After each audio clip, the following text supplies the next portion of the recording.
তান্ত্রিকের জালে কি এমন ঘটলো হরিহরপাড়ায়? কেউ কেউ বলছে বাপের জন্মেও শুনিনি এমন কথা। শুনে হতবাক এলাকার বুদ্ধিজীবীরা। এবার মরার মাথা থেকে সিঁদুর নিয়ে এসে গায়েও হাতে দিলে ক্যান্সার সেরে যাবে, এমন চক্রে ফেঁসে গেল এক দম্পতি। বিস্তারিত জানতে ভিডিওটি শেয়ার করে সঙ্গে থাকুন।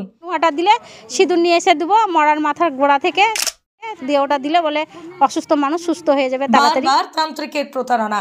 এর আগেই দেখিয়েছি আমরা শ্রীপুরের ঘটনা, এবার দেখাবো আবারও হরিহরপাড়ার ঘটনা। ফের মুর্শিদাবাদের হরিহরপাড়ায় তান্ত্রিকের বেশে প্রতারণার ঘটনা নিয়ে ব্যাপক চাঞ্চল্য ছড়িয়েছে। স্থানীয় সূত্রে জানা গেছে, হরিহরপাড়ার ভজরামপুর গ্রামের দিলীপ মণ্ডলের বাড়িতে এক ব্যক্তি তান্ত্রিকের বেশে উপস্থিত হন। তিনি দাবি করেন দিলীপ মণ্ডল ক্যান্সারে আক্রান্ত এবং তাকে বাম মেরে ক্ষতি করা হয়েছে। এই সমস্যা দূর করতে হলে বিশেষ পদ্ধতিতে পুজো করতে হবে।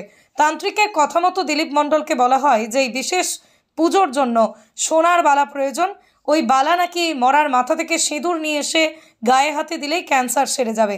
বিশ্বাসে ভর করেই দিলীপ মণ্ডল আর তার স্ত্রী তার সোনার বালা তান্ত্রিকের হাতে তুলে দেন। কিন্তু মন্দিরে পুজো দেওয়ার নাম করে ওই ব্যক্তি সোনার বালা নিয়ে চম্পট দেন। তারপর থেকে আর কোনো খোঁজ পাওয়া যায়নি ওই তান্ত্রিকের। এই ঘটনায় গ্রামবাসীদের মধ্যে আতঙ্কের সৃষ্টি হয়েছে। বিষয়টি নিয়ে হরিহরপাড়া থানায় লিখিত অভিযোগ জানানো হবে বলেই জানিয়েছেন গ্রামের মেম্বার। এর আগে ঠিক একই ধরনের ঘটনা ঘটেছে হরিহরপাড়ার শ্রীপুর গ্রামে। সেখানেই সন্তান লাভের আশায় এক মহিলা তান্ত্রিকের কথা মতো সোনার দুল 500 টাকা দেন।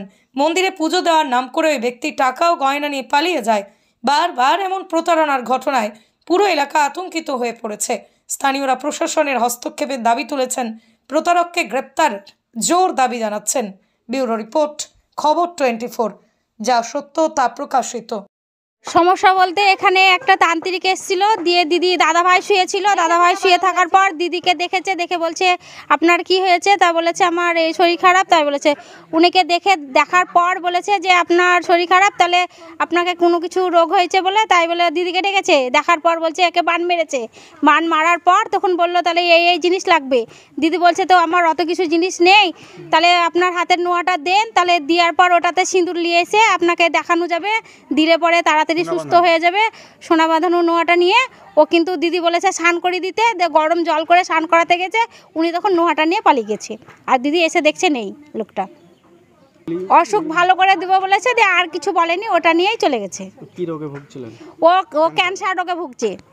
তাকে কি বলেছিল? তাকে বলেছে বান মেরেছে বলেছে। তাই হ্যাঁ, শুকিয়ে যাচ্ছে, বান মেরেছে এটা বলেছে। আর নোহাটা দিলে সিঁদুর নিয়ে এসে দেবো মরার মাথার গোড়া থেকে, দিয়ে ওটা দিলে বলে অসুস্থ মানুষ সুস্থ হয়ে যাবে তাড়াতাড়ি। ও দেখছে যে ভালো হয়ে গেলে আমি নোহাটা দিলে ভালো স্বামী পেলে আমি তো আর নোহাটা পরে অনেকদিন বেঁচে থাকতে পারবো, তার জন্য ও নোহাটা খুলে দিয়েছে। না, দিনে উনি আর আসেনি। সেই সকাল 8টার সময়কার ঘটনা, এখন 1টা বাজছে, এখনও তার জন্যে সবাই খোঁজাখুঁজি করছে, ওকে পাইনি। হ্যাঁ, এই ওর জন্য আমরা সবাই চিন্তিত। হ্যাঁ, এই সমস্যাটা আবার অন্য জায়গাতেও হতে পারে, এই এলাকাতেও আবার ঘুরে আসতে পারে। ওর জন্য আমরা বলতে চাইছি যে এই জিনিসটা যেন কোনো কিছু না হয়, আর কোনো এলাকাতে যেন সব মায়েরা, বোনেরা, ভাইয়েরা যেন সবাই সতর্ক থাকে, যেন এরকম লোক দেখলে যেন দূর থেকে তাড়ি দেওয়া হয়। হ্যাঁ, এটা বুঝডুগি। কি নাম আপনার? তৃপ্তি হাজরা। আপনার আদরের সন্তানকে নেশাতে আসক্ত, ভেবে পাচ্ছেন না কি করে নেশামুক্ত করবেন? আর চিন্তা নেই, এবার নেশামুক্ত সমাজ গড়ে তোলার সুযোগ এসেছে। তেহট্ট ফাউন্ডেশন নামক এক বেসরকারি সংস্থার পরিশ্রমে আপনার আদরের সন্তানের নেশামুক্ত করুন, যা গত 10 বছর ধরে বিশ্বাসের সহিত কাজ করে আসছে।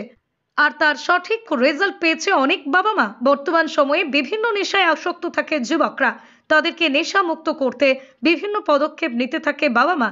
তাই তো বলি, আপনার আদরের সন্তানদের নেশামুক্ত করতে তেহট্ট ফাউন্ডেশনের সঙ্গে এখনই যোগাযোগ করুন। আমাদের ঠিকানা তেহট্ট ফাউন্ডেশন, বেতাই বাজার, নদিয়া। যোগাযোগ করুন 8597702326।